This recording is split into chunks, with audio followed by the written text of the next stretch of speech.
Floyd is just piecing him up. Boxed up by literally the greatest boxer of all time. Floyd was just boxing him up, which is what he does. So that's what's interesting is Floyd's making more money than anybody, and he's boxing people who have no chance of beating him. It doesn't even hurt his record. Also, money. He needs that money. That money has to keep coming in if you're going to live like this. It's not that expensive though, but he's only 46. But he does this with everything, man. He's got $1 million watches. I don't think he buys every pair. You think they give them to him? Yeah, because then you get a video like that. Right. That's smart. And then you get Floyd's Air Force Ones given away for charity. That's a tax write-off. And all sorts of things that goes into Yeah, you that. got a good point. But those $1 million watches, they're not giving you those. Clever scheme. It's convincing people to step into the ring when they have no chance. All while pulling in millions long after his official fighting career ended. That money has to keep coming if he wants to maintain his lifestyle. And it's clear that cash is the driving force behind everything he does. Fighters like him often go broke because their lives revolve entirely around earning, with no other values or priorities. Even Joe Rogan openly questioned Floyd Mayweather, challenging whether he truly owns $42 million across 60 properties. Credible sources have repeatedly cast doubt on those claims, suggesting that the fortune Mayweather flaunts may be greatly exaggerated. While his public image paints the picture of a vast financial empire, the reality could be far more fragile, a house of cards built on hype rather than hard numbers. He went from being like a really exciting pressure fighter and he had a bunch of hand problems to like Money Mayweather, start talking, just boxing people's faces off. No more hand problems, much more money. Yeah, I love what he's doing too, beating up these YouTube guys. It's great. I love it. It's so funny that these guys are willing to get beat up by him. Well, I think they're all delusional. And one of the reasons why people watch him fight is not because he's like Mike Tyson, just goes out and destroys people. They like watching him fight because they hate him. Because he talks so much shit. And he's like, look at my $1 million watch. Look at my jet. Look at my house. Look at this. He's like constantly showing you all these things that he has. Like he'll lay out watches in a hotel bed. Like this is $1 million worth of watches. This watch goes for $2 million. And they're like, this is my small watch that I take sometimes, but I want to show you when I show up, I bring out the big boy and it brings out this watch that's covered in diamonds. It's like $5 million. And so you hate him. His career. Floyd transformed from a thrilling high-energy boxer into what many call Money Mayweather. Joe Rogan noted that Floyd shifted his focus away from the excitement of the sport, prioritizing wealth instead, and often showing little respect for his opponents along the way. Floyd Mayweather applying for MMA license wants 6 to 8 months to train. He's screwed. First of all, they should give him everything they can get their greasy paws on to get him to fight Conor in an MMA fight. You'd be screwed. It's not just getting screwed. Like someone said it should be 1,000 to 1. That's not high enough. It's not high enough. If Conor McGregor was going to fight Floyd Mayweather in MMA, it is as close to 100% as anything ever gets ever. He's probably going to punch Conor in the face a couple of times. It's probably going to suck, but Conor's going to get a hold of him. And then he's going to be like a baby. And if that doesn't happen, he'll kick Floyd's legs out from under him. He'll kick his legs sideways. He'll kick them from the outside. He'll kick them from the inside. He'll stay way the way from any sort of a range where Floyd can punch him. It'll be a completely alien range for. And has also highlighted that Floyd is remembered less for his in-ring skill and more for the fortune he's amassed. Despite being one of the most recognizable boxers in history, Rogan has openly criticized the notion of Floyd trying MMA, stating clearly that he would likely be overwhelmed in that arena.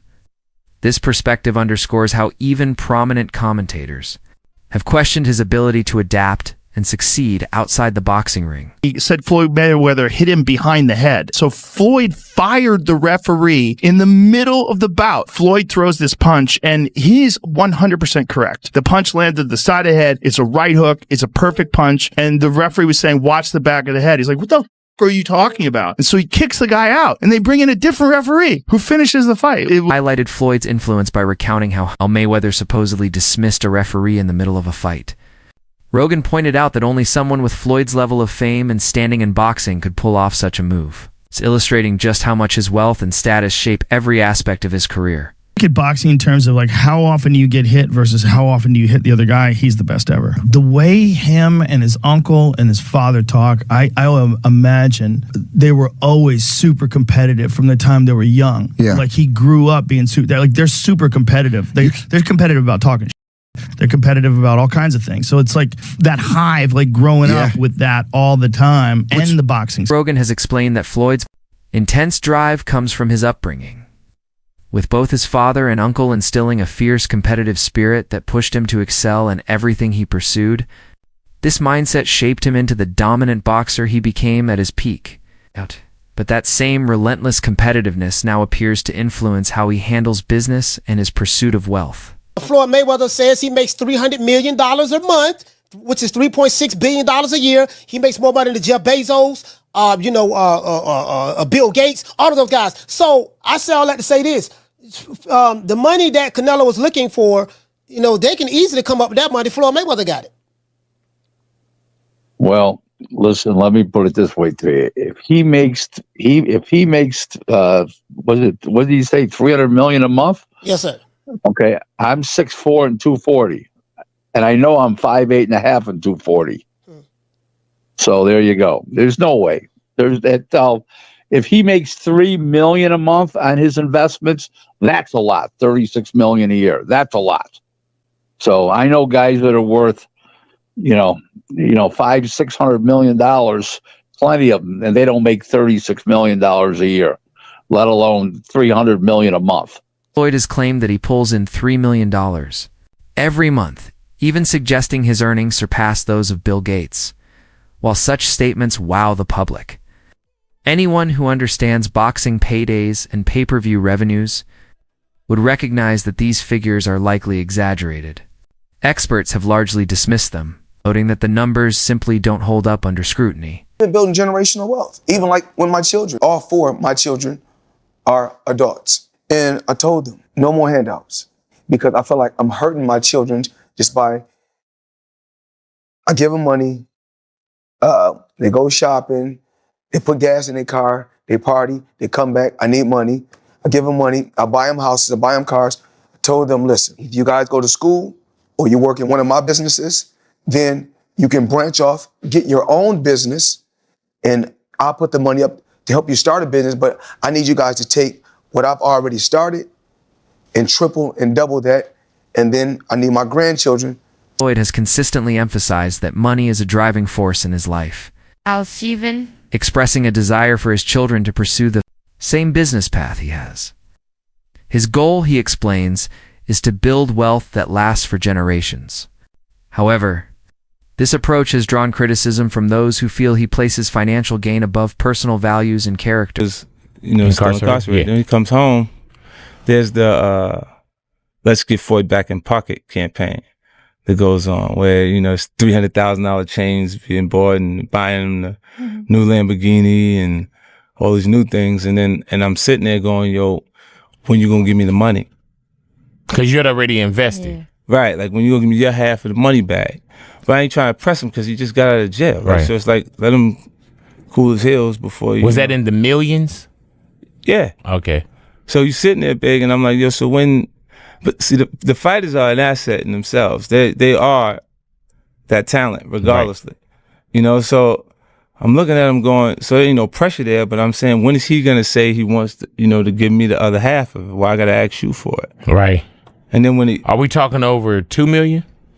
It's about that. Oh, okay. At that point, it was, invested in. All right. So look, he goes, when he finally does bring up the actual, the situation, he acted like he didn't know anything. Like, I didn't tell y'all to do that. I didn't tell you to do that. Oh, man. And I'm looking at him, and he looked in my face and Multiple reports suggest that Floyd owes money to other fighters. Example involves rapper 50 Cent, who claimed that Floyd took $2 million from him while he was in jail. Floyd had asked 50 Cent to handle his promotion, and after investing the money, 50 Cent later said that Floyd acted as if he had no knowledge of the arrangement once he was released.